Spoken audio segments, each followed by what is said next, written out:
창세기 3장을 우리가 살펴보고 있는데요. 이 3장을 아마 여러 주에 걸쳐서 살펴볼 것입니다. 굉장히 중요한 책입니다. 너무도 성경에 모두가 다 중요하지만 이 창세기 3장이 얼마나 귀중한지 모릅니다. 그래서 아주 조금 꼼꼼하게 다 살펴볼 수는 없지만 그래도 비교적 꼼꼼하게 좀 이 3장을 살펴보려고 합니다. 인류의 최초에 일어났던 일들이 오늘 우리의 삶과 어떤 연관이 있는가, 그걸 찾아보는 거죠. 구약시대에 또 인류 최초에 일어났던 그 사건, 아담의 사건이 오늘 우리와 어떤 연관이 있는가.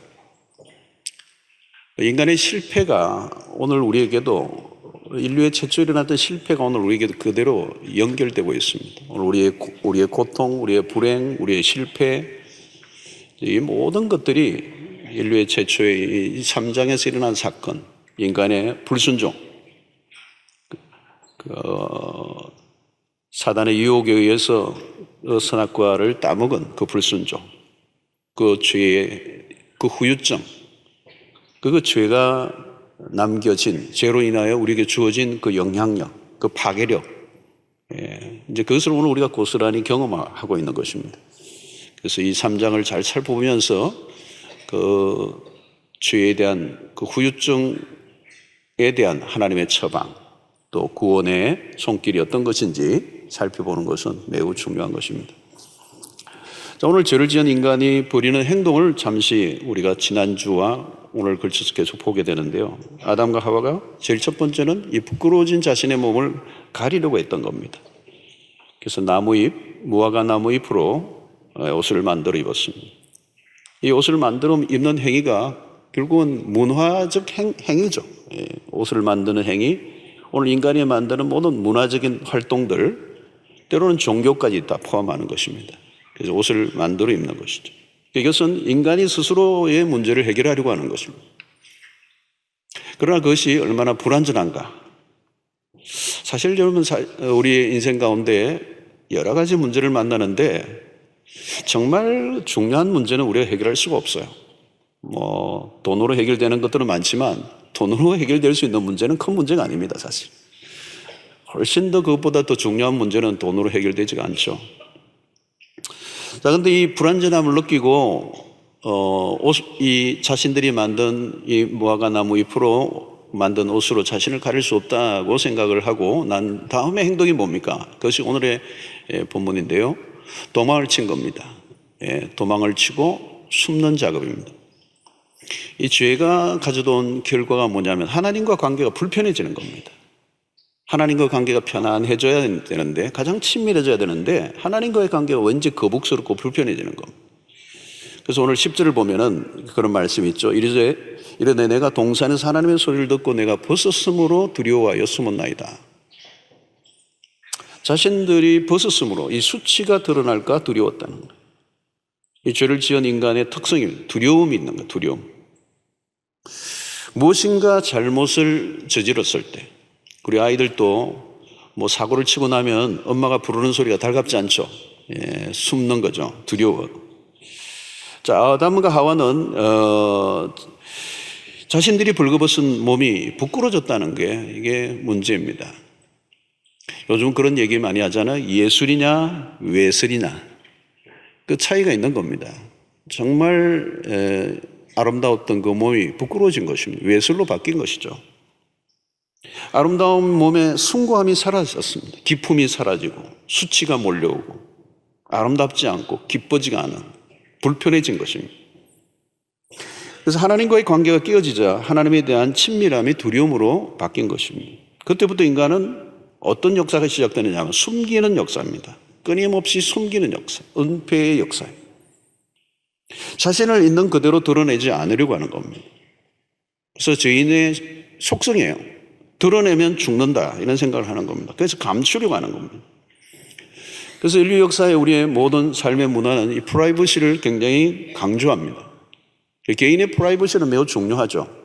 그런데 그 프라이버시를 지켜내려고 하는 그 내면의 속에는 숨기고자 하는 욕망이 같이 깃들려 있는 것입니다.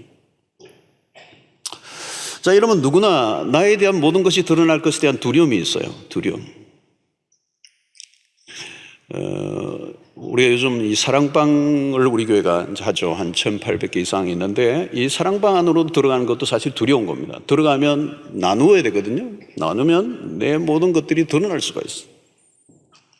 가기 싫은 거죠, 사실. 또 가서도 적당한 수준에서 나를 노출하지, 그리고 누군가 나에게 뭔가 다가오고 알아내려고 하면 딱 긴장하고 선을 끊는 것입니다.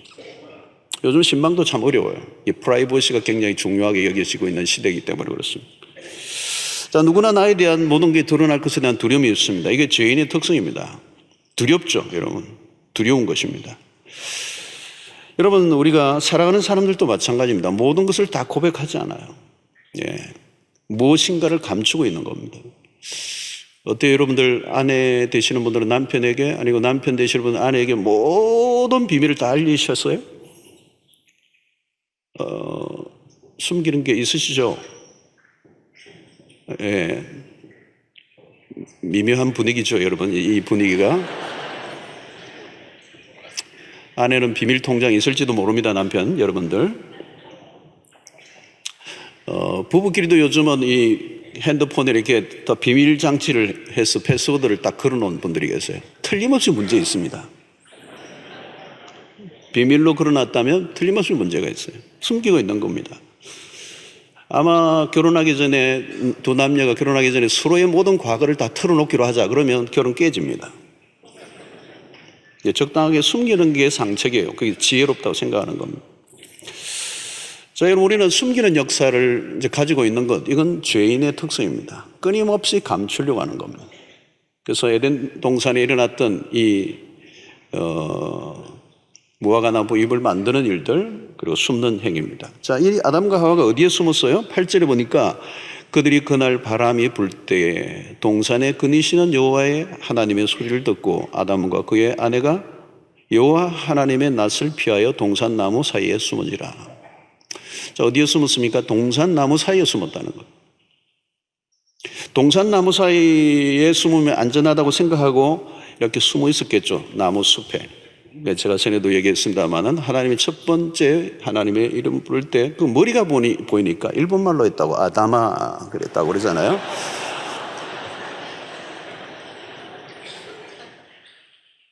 여러분 해도 재밌어요. 그죠? 아다마 부르는 거 머리가 보이는 거죠. 나무 사이에 숨는데 동산이 어디입니까, 여러분? 동산은 하나님의 주 무대입니다. 이 동산의 주인이 하나님이세요. 이 동산 사이에 거닐고 계시는 겁니다. 지금 거닐고 계시는 하나님, 하나님의 임재가 있는, 하나님의 임재로 가득한 곳이 동산이에요. 이 동산을 누가 만들었습니까? 하나님이 만드시고요, 하나님의 통치가 있는 곳이에요. 여러분, 아랍에미레이트의 왕자이기도 하고 맨체스터 구단주이기도 한 만수르라고 하는 사람, 우리 젊은이들이 다 알죠, 여러분? 그러니까 이 얼마나 어마어마한 부호인가 봐요. 그러니까 이제 만수르에 대한 다양한 얘기들이 나와요. 그 딸이 가출을 했어요.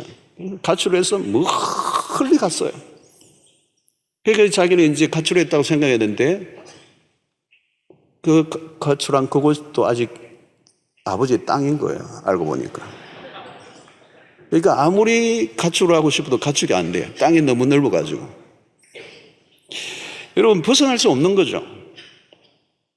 아이들과 이렇게 아이들이 어릴 때 술래잡기를 하면 애들이 어떻게 숨어요? 꼬마들이 아빠 나 숨었다 그러는데 책상에 머리만 집어넣고 엉덩이는 빠져나와 있거든요. 엉덩이에 빼놓고 있는 거예요. 아빠 보니까 웃기는 거예요. 깨워봤자 벼룩이죠. 여러분, 오늘 이 8절에서 동산에 거니시는 여호와 하나님이라고 그랬어요. 근데 이 아담과 하와는 동산의 나무 사이에 숨어 있는 겁니다. 하나님의 손안이 있는 거예요. 하나님의 손안이 있어요. 여러분, 요즘은 인공위성 추적 장치들이 굉장히 장비들이 발달이 많이 됐습니다. 미국의 첨단 장비들은 이미 북한의 모든 움직임들을 다 정밀하게 분석하고 있죠, 여러분. 그게 뭐 스파이가 가 있는 게 아니고 그냥 장비 자체가 성능들이죠. 인공위성들로 해서 띄워놔서 모든 게 지금 다 잡히고 있는 겁니다. 그래서 이번에 하노이의 이 모든 회담에서 미국이 가지고 있는 비장의 비밀을 딱 들이대니까 막 한들짝 놀랐다고 그러잖아요. 여러분, 하나님의 위치 서적 장비, CCTV는 우주적입니다. 초정밀이고. 자, 성경에 아주 유명한 구절이 하나 있습니다. 시편 139편 7절로 10절인데요. 내가 주의 영을 떠나 어디로 가며 주의 앞에서 어디로 피하리이까? 피할 데가 없다는 겁니다. 내가 하늘에 올라갈지라도 거기 계시며 수월에 내 자리를 펼치라도 거기 계시니이다. 내가 새벽 날개를 치며 바다 끝에 가서 거주할지라도 거기서도 주의 손이 나를 인도하시며 주의 오른손이 나를 붙드시리이다. 그러니까 갈 데가 없다는 겁니다. 숨을 곳이 없다는 거예요. 숨을 곳. 피할 곳이 없고 하나님은 어디나 계시고 무엇이나 아시는 분이시다. 여러분, 구약에 흥미로운 인물이 한 사람 나오는데 참 재밌는 선지자가 누군가 하면 요나입니다. 요나서 1장 3절을 보십시오. 그러나 요나가 여호와의 얼굴을 피하려고 일어나 도망친 거죠. 다시스로 도망하려 하여 욥바로 내려갔더니 마침 다시스로 가는 배를 맞는지라. 기가 막히게 하나님의 낯을 피하려고 도망을 쳤습니다. 그래서 여호와의 얼굴을 피하여 그들과 함께 다시스로 가려고 배삭을 주고 배에 올랐다.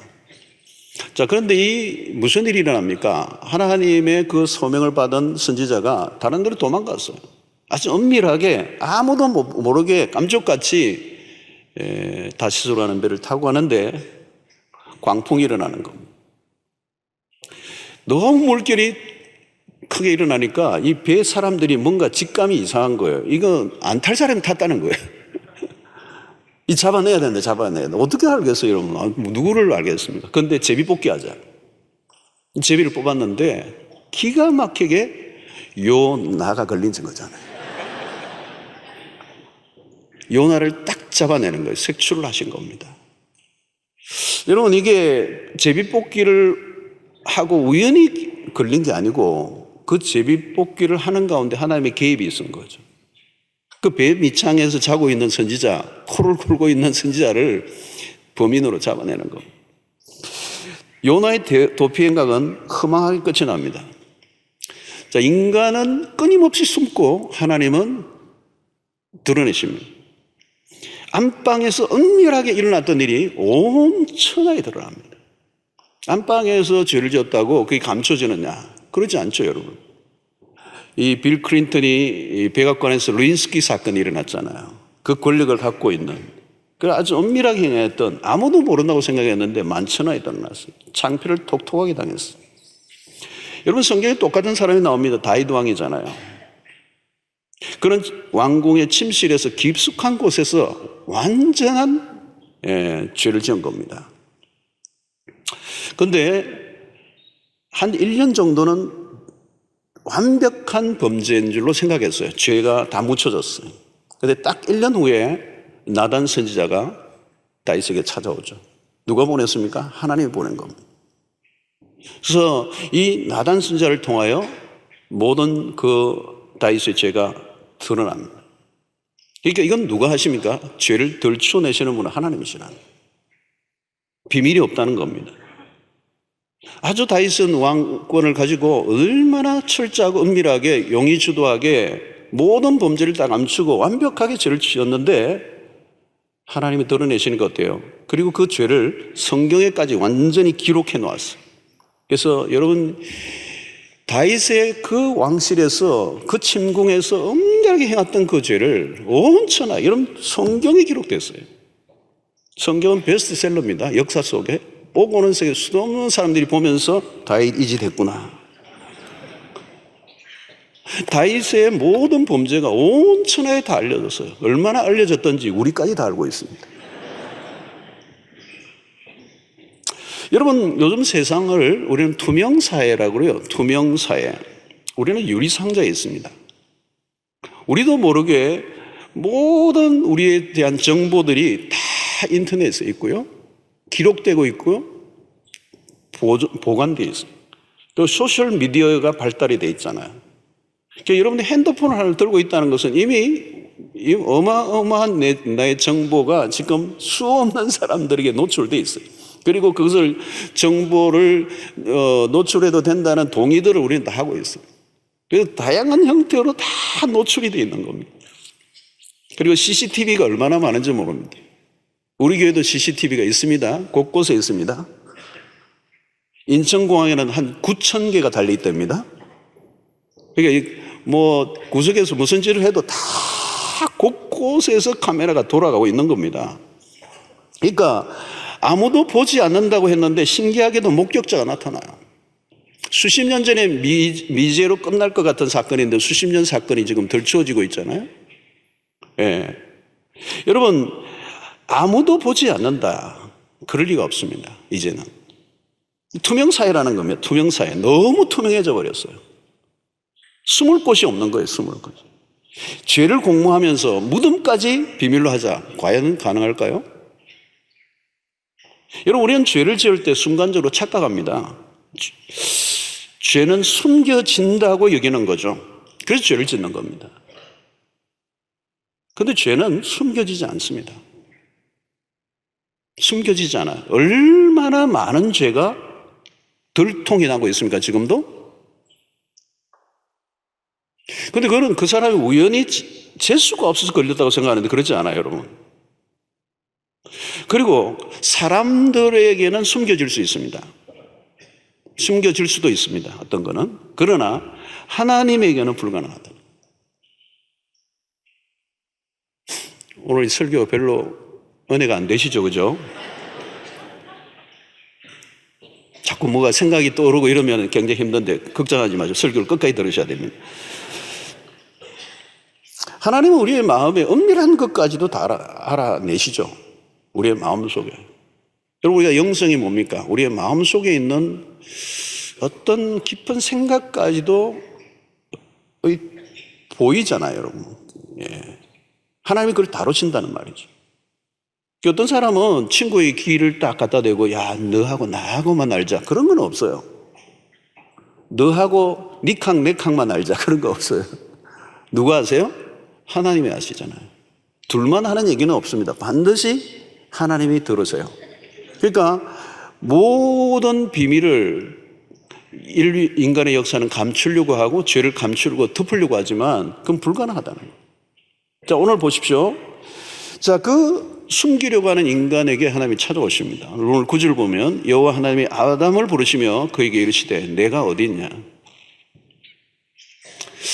자, 여러분, 이게 무슨 대목입니까? 죄를 지으면 죄를 지은 인간이 하나님에게 가서 잘못했습니다 빌어야 되잖아요. 하나님, 내가 죄인입니다. 날 좀 용서해 주십시오. 이렇게 자기 손으로 가서, 자기 발로 가서 자기가 손으로 빌어서 하나님 용서를 구해야 되는데 죄를 지은 인간은 스스로 하나님 앞에 가지를 않아요. 하나님이 찾아오시는 거. 오늘 이 대목이 9절이 그거예요. 하나님이 찾아오시는 거. 죄인을 하나님이 찾아오시는 거. 죄인이 하나님을 찾지 않아요. 하나님이 죄인을 찾아오시는 거예요. 자, 아담아 내가 어디 있느냐? 이 질문 굉장히 중요한 질문입니다. 오늘 이 대목이에요. 아담아 내가 어디 있느냐? 하나님 몰라서 물으시는 거 아니죠, 여러분? 하나님 다 알고 계시잖아요. 아담 머리를 봤다고 그러잖아요. 아담아 내가 어디 있느냐 이 말은 장소를 물으신 게 아닙니다. 너가 어디쯤에 숨었지 그게 아니에요. 이건 존재론적인 질문입니다. 인간의 실존에 대한 질문이에요. 너가 누구냐라고 하는 질문이에요. 너가 누구냐? 너가 왜 거기 숨어 있냐? 너 거기서 뭐 하고 있냐? 너가 그렇게 하면 숨겨질 것 같으냐? 너가 지금 있는 곳이 어디냐라고 하는 질문은 존재론적인 질문이에요. 너의 삶이 지금의 삶이 정상이라고 여기느냐? 힘들지. 너가 그렇게 살 수 있다고 생각하느냐는 거예요. 지금 숨어 있는 너가 행복해? 너 나를 피해서 도망가고 너 숨어 있는 현재의 너 삶이 편안해? 만족해? 행복해? 좋아? 언제까지 그러고 살 수 있을 것 같니? 과연 너가 지금 있어야 할 곳에 있느냐는 거예요. 그 질문입니다. 여러분, 죄를 짓고 하나님을 떠난 인간은요, 길을 잃어버렸어요. 내가 누구인지, 내가 어디로부터 왔는지, 내가 어디로 가는지, 왜 살아야 되는지, 이걸 잃어버린 겁니다. 그냥 삽니다. 그냥 막 바쁘게 정신없이 돈 벌고 정신없이 확 살기는 하는데 왜 사는지를 모르는 거예요. 여러분, 이게 사춘기 때는 여기 한번 옵니다. 그리고 청년기 한번 와요. 근데 그냥 그 뒤로 살면 생존이나 현실에 파고 들어가서 이 존재론적인 질문을 안 하고 살아요. 사춘기 때 그런 거 와요. 내가 어디서 왔지? 인생이 뭐지? 삶의 목적이 뭔가? 이게 답이 안 오면 방황을 하는 거예요, 방황. 그게 청년들이 딴 게 방황이 아니고 그게 방황이 되는 거예요. 막 밤에 막 술 먹고 막 춤추러 다니고 하는 게 뭐냐면 너무 괴로운 거예요. 그러니까 막 그 잊고 싶어가지고 막 비비고 그러는 거예요. 여러분, 이 본질적인 질문을 지금 던지는 거예요. 아담에게 있는 질문. 너가 뭐 하고 있느냐는 거. 본래 너가 있어야 될 자리는 어디냐는 거. 여러분, 이 질문을 피하고 살면 안 된다는 거예요. 내가 어디냐. 여러분들 어떻습니까? 나는 지금 내가 있을 곳에 있다고 자신 있게 말할 수 있습니까? 불편하진 않습니까? 이 불편함, 이 뭔가 허전함, 뭔가 채워지지 않는 그 무엇. 여러분, 우리는 다 온도로 길 위에 서 있습니다. 우리 여행이죠, 여행. 그러니까 내가 가는 길이 어딘지, 목적지가 어딘지 알고 있는 사람은 그 여행이 즐겁죠. 순례길이잖아요, 우리는. 그 목적지가 분명한 철로 역정에서 나오는 것처럼. 근데 그 목적지가 무엇인지, 내가 어디로 가는지를 모르면 그것은 여행이 아니에요. 방황이죠. 원더링이잖아요, 원더링. 끊임없이 방황하는 겁니다. 어제도 오늘 같고 그냥 늘 반복이고 뭘 손에 잡히는 게 하나도 없고 전도서의 고백과 똑같은 것이죠. 자, 여러분, 오늘 아담은 하나님의 질문에 대한 즉답을 피해요. 너가 어디 있느냐? 이르되 내가 10절에 보니까 이르되 내가 동산에서 하나님의 소리를 듣고 내가 버섯음으로 두려워하여 숨었나이다. 이 자신의 감정을 표현하고 있는 거거든요. 자신의 상태를 바라보고 있는 겁니다. 그런데 참 비참한 거예요. 벌거벗고 있는 자신을 보니까 수치롭고 뭔가 불편하고 비참한 상태. 여러분, 하나님을 떠난 인간이 자기 자신을 보면요, 비참해요. 뭘 이루었든 뭘 가졌든 비참하다고요. 예. 하나님으로부터 멀리, 그래서 그 비천함이 하나님 앞에 보이니까 멀리 떠나고 싶은 마음밖에 없는 것입니다. 자, 아담은 지금 무엇이 두렵다는 겁니까? 결국은 그 두려움의 근원은 하나님에 대한 두려움이에요. 왜 하나님을 두렵습니까? 수치심과 죄책감 때문인 겁니다. 지난주일도 제가 설교를 했습니다만 이 수치심 그리고 이 죄로 인한 죄책감이라고 하는 것은 어마어마한 큰 주제예요. 우리는 모르지만 우리의 모든 인간의 행위, 그 인간의 모든 노력 안에는 이 두 가지의 감정을 이기려고 극복해내려고 하는 인간의 스스로의 자구책이,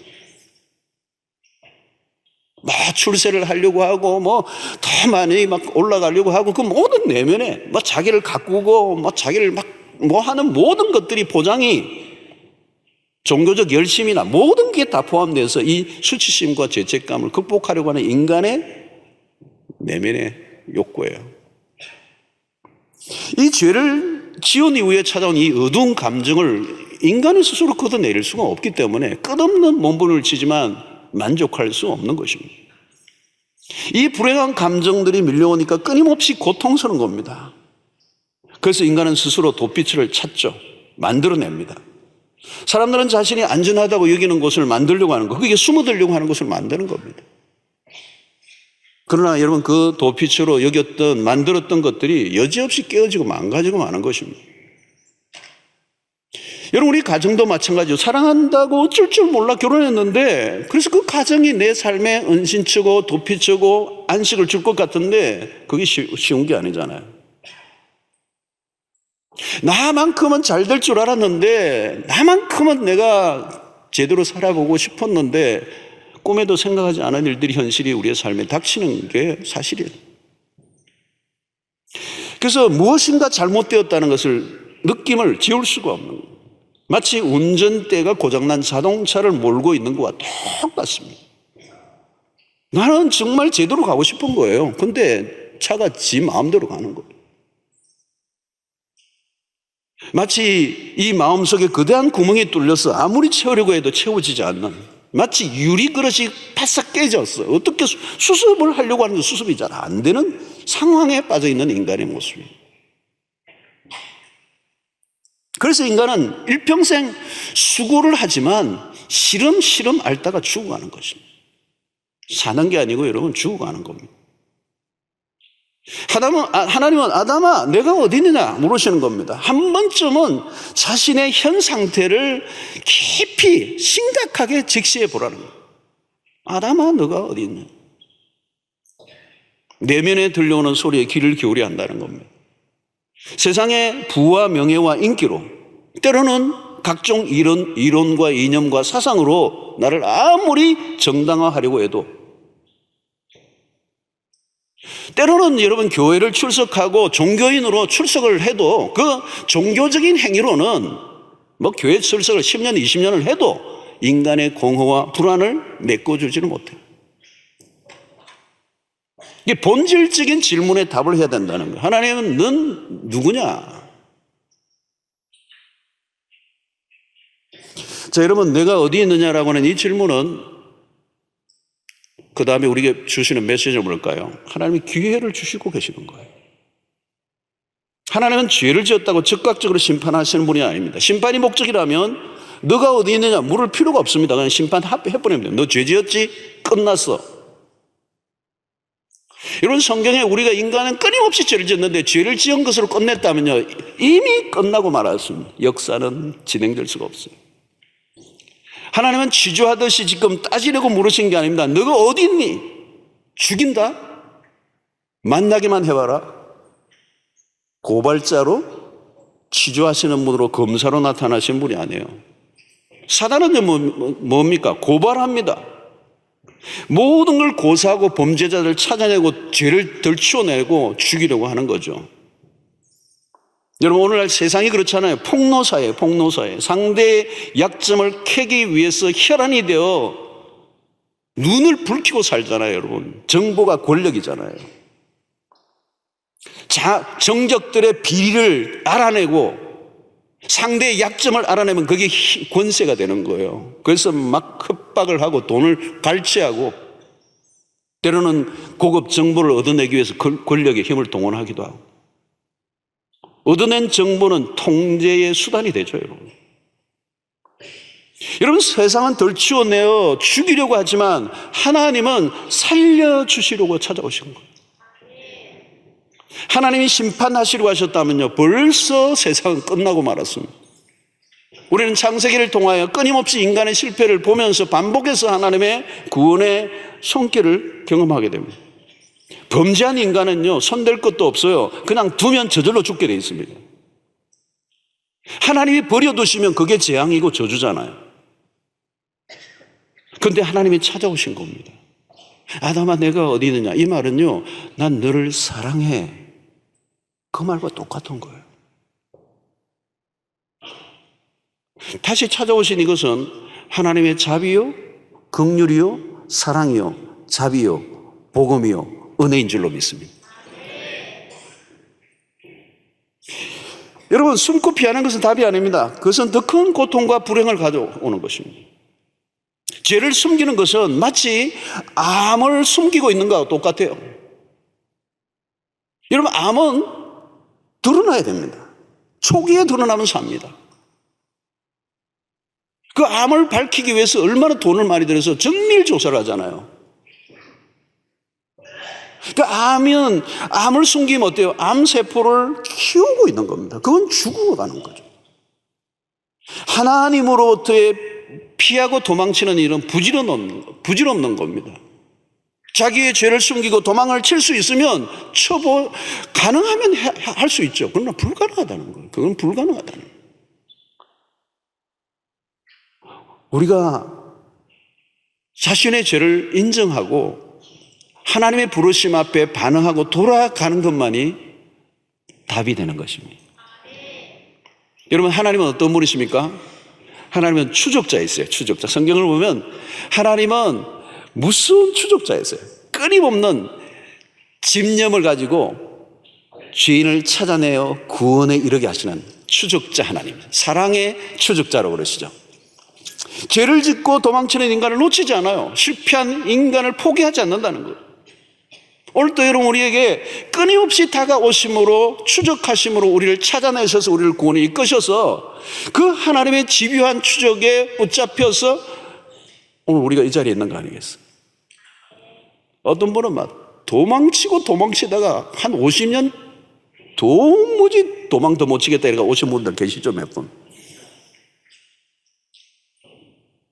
여러분, 인간의 실패보다 더 큰 하나님의 은혜가 있다는 거예요.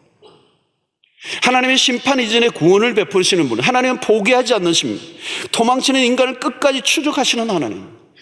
여러분, 누가복음 15장의 탕자의 비유에서 아버지는 포기하지 않죠. 왜 포기하지 않습니까? 사랑하시기 때문에. 호세아서를 보면 선지자 아내 고멜의 이야기가 나옵니다. 이 고멜은 남편의 사랑을 끊임없이 거부하죠. 그리고 집을 나갑니다. 이 가출녀, 상습 가출녀. 나갔다가 다른 남자 아이를 배워오고 또 도망가고. 그 이스라엘의 모습입니다. 죄를 지은 인간은 하나님이 거북스러워요. 하나님을 피하고 싶어 합니다. 이스라엘의 역사가 늘 그것을 반복해서 하나님의 택감을 받는 백성이지만 끊임없이 하나님으로부터 벗어나려고 하는, 누가복음 15장에 나오는 탕자의 비유도 인간의 모습을 잘 그려줍니다. 인간의 내면 속에 있는 그 탕자의 심리. 여러분, 탕자는 다른 사람이 아니고 인간의 모습입니다. 우리의 모든 심리 안에 이 탕자의 심리가 있다는 거예요. 오늘 인류의 문명은 뭡니까? 탕자의 문명입니다. 하나님 얘기만 나오면 막 그냥 눈썹을 막 불키고 막 불에 켜고 막 야단해요. 하나님이 뭐 자기에게 뭘 했다고? 하나님 얘기만 나오면 막 열을 내요. 예수 얘기하면 막 얘기하고 막 야단해요. 여러분, 우리가 과거에 그런 사람이었습니다. 과거에 그런 사람이었어요. 바울은 예수에 대해서 극도의 혐오자였습니다. 그러나 다메섹 도상에서 추적자 예수에게 생포를 당합니다. 더 이상 도망가거나 숨지 않고 하나님 앞에 자신의 실체를 드러낼 때 사는 역사가 일어나는 것입니다. 복음은 여러분 무엇입니까? 죄를 드러내는 겁니다. 폭로하는 거예요. 복음이라고 하는 것은 죄를 폭로하는 것입니다. 십자가 앞에 서면 뭐예요? 그래서 많은 사람들이 그 십자가 앞에서 분노하는 이유가 뭡니까? 죄인이 되기 때문에. 어떤 사람은 교회 오면 왜 죄인이라고 하느냐? 죄인이라는. 거부 반응을 가지는 것입니다. 그러나 여러분, 십자가는 우리의 죄를 드러냅니다. 우리가 얼마나 흉악한 죄인인가를 드러내고 폭로하고 드러내지만 다른 것이 있죠, 여러분. 복음은 살려내기 위해서 우리를 드러내는 겁니다. 복음은 우리를 살립니다. 하나님 앞에 우리 자신이 드러나야 돼요. 숨기면 죽습니다. 드러내야 산다는 겁니다. 죄를 숨기면 해결되는 것이 아닙니다. 하나님은 숨어있는 아담과 하와를 강제로 끄집어내지 않으세요. 그대로 인격적으로 대하시고 스스로 제 발로 자식의 입술로 죄인됨을 고백하고 하나님 앞에 나오기를 원하시는 거예요. 계시록 3장 20절 보십시오. 볼지어다 내가 문 밖에 서서 두드리노니. 예수님은 바깥에서요 문을 두드리고 계시는 거예요. 누구든지 내 음성을 듣고 문을 열면 누가 열어요? 내가 열어야 돼요. 인간이 열어야 된다. 그래서 그 유명한 이 명화, 이 장면을 가지고 명화가 있잖아요. 그게 보면, 그 그림을 보면 이 문에 바깥에는 문고리가 없어요. 안에 문고리가 있어요. 문고리. 안에서 열어야 된다는 거예요. 우리가 열어야 된다는 거예요. 아무리 주님이 다가와서 노크를 해도 문을 안 열면 문을 부수고 들어오시는 분은 아니시라는 거예요. 여러분, 하나님이 우리를 그냥 하시기로 한다면 다리를 부러뜨리든지 목을 꺾든지 하시죠. 그렇게 안 하신다는 거예요. 기다리신다는 거예요.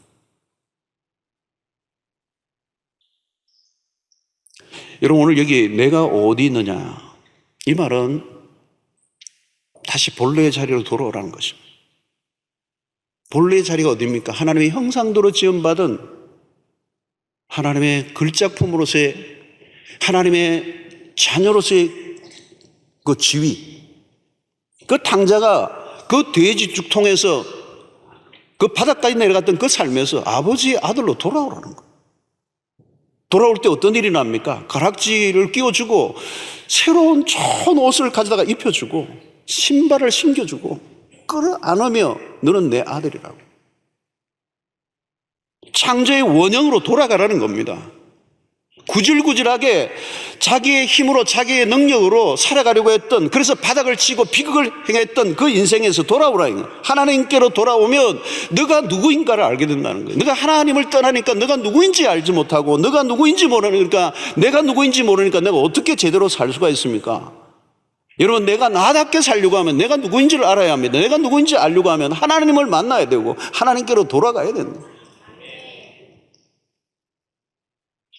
여러분, 사람답지 못하게 살다가 죽는 이유는 하나님의 실존적인 이 질문 앞에 답을 못했기 때문입니다. 그래서 저는 이 중고등부 아이들, 우리 교회는 중고등부 아이들이 은혜를 많이 받는데요. 지난주도 새벽 4시까지 기도하는데 중고등부 애들이 수십 명이 기도를 했어요. 새벽에. 나오면서 내가 나한테 목사님 오늘 설교 자기가 듣고 굉장히 감동을 받아. 그 설교에 대한 감동을 깨닫는 거. 제가 인생의 3단계를 얘기했거든요. 인생에 이렇게 살면 이렇게 된다. 인생의 3단계를 얘기했는데 그게 깨달아지는 거예요. 젊은 날에 어떻게 살아야 되는가. 그 깨달음을 통하여 진짜 젊은 날에 창조주를 기억하고 하나님과의 관계가 온전히 맺혀지기만 하면 하나님이 너의 인생을 책임지니까 그 깨달음, 그 터닝, 정확한 터닝.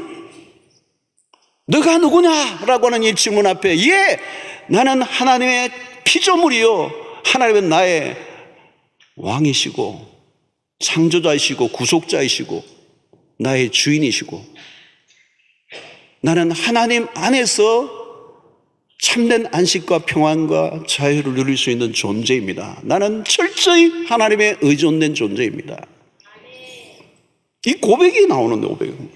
여러분, 구원의 이 우리의 삶은 하나님을 떠난 인간이 하나님에게로 돌아가는 과정이에요. 여정. 이 탕자의 비유가 그렇게 중요한 거예요. 인간의 삶을 압축해 놓은 것입니다. 인간은 끊임없이 하나님을 떠나려고 하지만 떠나봤자 아무것도 없다는 거예요. 아무것도. 줄여 죽는구나, 그거밖에 없어요. 그래서 나중에 돌이켜 아버지에게로 돌아가. 이 과정. 여러분, 탕자는 아버지의 이름을 지우고 싶었어요. 부정하고 싶었어요. 거부하고 싶었어요. 아버지 집에 있는 게 불편했어요. 근데 떠났어요. 뭐가 있어요? 아무것도 없어요. 낮에는 돼지 죽통을 흐른 거예요. 비극의 끝에서 비로소 항복하고 아버지 집으로 복귀하는 이 아들의 모습. 여러분, 이 결론이 뭡니까? 탕자의 결론은 뭡니까? 아버지 집이에요. 아버지 집, 아버지의 품. 탕자가 아버지의 집으로 돌아가 아버지의 품에 안기는. 여러분, 오늘 하나님이 오늘 이 시간에 우리에게 묻습니다. 내가 어디 있느냐? 우리 모두에게 실존적인 질문을 던지는 거예요. 유명한 어거스틴이 한 말이죠, 여러분. 어거스틴도 참 이 기독교 역사에 엄청난 영향을 끼친 이 인물이지만 이 17살에 가출을 하고 별일을 다 한 사람이죠. 그냥 음란한 행위도 하고 타락을 하고 빗나가기도 한참 빗나간 사람. 나중에는 어마어마한 그 은혜로 하나님 앞에 돌아왔죠. 그가 이 얘기를 하는 겁니다. 우리가 하나님의 품에 안기기 전까지는 안식이 없나이다. 여러분, 이 간단한 한 구절이지만요, 어마어마한 자기 인생 가운데 환난과 시련과 우여곡절을 겪고 난 다음에 딱 한 줄로 표현한 겁니다. 우리가 하나님의 품에 안기기 전까지는 안식이 없었나이다. 여러분, 우리가 있어야 할 곳에 있으면요, 그때 평안이 오는 겁니다. 가만히 한번 생각을 돌아서 한번 생각해 보십시오. 내가 예수 바깥에 있었을 때 진정한 평안이 있었던가? 오늘 이 세상에 사는 사람들에게 진정한 평안이 있을까 한번 물어보십시오. 질문을 해보십시오. 한 사람이라도 참된 평안을 누리고 있다면 그건 예수 안 믿어도 됩니다. 안 믿어도 돼요. 진정한 평안을 누리고 있다면, 진정한 안식을 누리고 있는데 왜 예수를 믿어요? 없어요. 왜요? 하나님을 떠난 인간에게는 평안이 있을 수가 없어요. 그러나 우리가 하나님께로 완전히 터닝을 하고 돌아오면 우리에게 뭐가 찾아온지 아세요? 평화로다. 평안을 누리로다. 왜? 내가 있어야 될 곳에 있으면 그런 거예요. 내가 아버지의 품 안에 있기 때문에. 우리가 할 일이 따로 있는 게 아닙니다. 불행은 내 힘으로 극복할 수 있는 게 아니에요. 평안은 내가 만들어낼 수 있는 게 아니에요. 예수님이 요한복음에서 말씀하셨죠. 내가 주는 평안은 세상에 주는 것과 같지 않다. 하나님만이 주시는 것. 여러분 가만히 생각해 보십시오. 우리의 삶이 혹시 뒤틀려 있지는 않습니까? 하나님을 떠난 인간은 불안할 수밖에 없습니다. 존재론적 불안입니다. 그래서 우리는 그 불안을 이기기 위해서 별짓을 다 하죠, 인간은. 그래서 뭐에 집착합니까? 소유에 집착하는 겁니다. 그래서 에릭 프롬이 한 유명한 얘기는 소유냐 존재냐라고 하는 이 질문을 한 것입니다. 소유는 우리에게 평안을 주지 못하고 우리의 불안을 걷어내지 못해요. 더 소유하려고 하는 것입니다. 끝없는 전쟁에 오늘날 보십시오. 얼마나 좋은 세상입니까? 저는 오늘 아침도 그런 생각을 했어요. 이 수세식 화장실에 앉아있는 이 평화, 이 놀라운 은혜. 제 태어날 때만 해도 가만히 옛날을 거슬러 보니까 그 수세식이 어디 있었습니까? 들어가면 코를 막고 참혹했던 시절이잖아요. 전후. 어제도 정말 우리의 아리랑 노래에 관련된 미국의 전쟁에 참여했던 분들이 그 아리랑 노래를 막 이어가는 뭉클한 얘기를 보니까 너무 참 그렇더라고요. 우리가 저렇게 찢어지게 참혹했던 상상할 수 없는 세상에 우리가 살았었는데 오늘 이렇게 그죠? 없는 게 없는 세상이잖아요. 요즘 미국 가도 미국이 가난해 보이고 사올 것도 하나도 없고 쇼핑센터에 가면 없는 게 없고 먹는 것도 그냥 얼마나 대한민국처럼 풍성한 나라가 없고 제가 호주에 있어 봤지만 먹을 게 없어요. 우리는.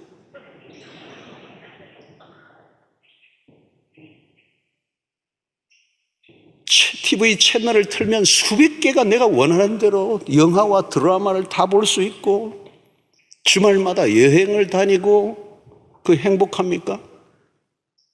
행복하냐고요, 이 세상이? 왜 이렇게 사살은 많은 거예요? 왜 이렇게 우울증은 많은 겁니까? 왜 사람들은 그렇게 공허합니까? 그러니까 자꾸 사람들은 색다른 걸 찾아요. 뭔가 색다른 거. 아무리 찾아봐요. 없대요. 솔로몬 얘기예요. 소유가 아니라 존재라는 거예요. 고장난 인생인데 깨진 유리인데 그게 무슨 행복이 있다는 거예요. 그게 무슨 만족이 있다는 거예요. 아담아 내가 어디 있느냐. 하나님은 애타게 이 아침 우리의 이름을 부르십니다. 지금 있을 곳에 있느냐는 거예요. 하나님을 떠난 인간은 가슴앓이를 할 수밖에 없어요. 원인 모를 절망과 허무가 수시로 밀로.